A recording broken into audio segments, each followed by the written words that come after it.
Good morning. Welcome to our weekly Bible talk. Last Sunday after church, I was talking to one of my church members, and he was asking me about a particular Bible verse. And he said, this Bible verse is very well known. It's one that we hear quoted all the time. But I was looking at it in context, and I don't think it means in context what people think it means. And we talked about it, and I agreed with him that in context, this verse does not actually mean what sort of wider Christendom thinks it means. And it's funny that there are a lot of verses in that category, things that are quoted so often, heard so often, and we develop this sort of traditional understanding of what we think it means, but then when we dive in and study it in context, we discover that that's not what it means at all.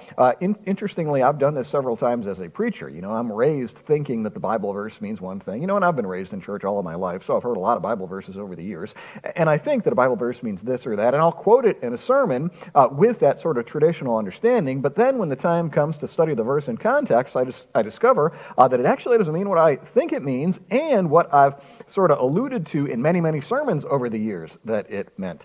So what do? I don't go back and, edit my sermons, but I try, moving forward to use the verse properly in context. Because obviously the meaning in context is what God is saying. It's not the meaning that we sort of import onto it, imagine that it means. It's what God is saying, and that's obviously consistent with the context.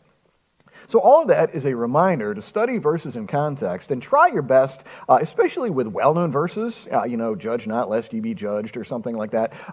Try to study them in context to figure out what they mean, as opposed to bringing our traditional understanding onto the passage and assuming it means one thing when in reality it doesn't. Now, along these lines, I'd want to recommend a book real quick.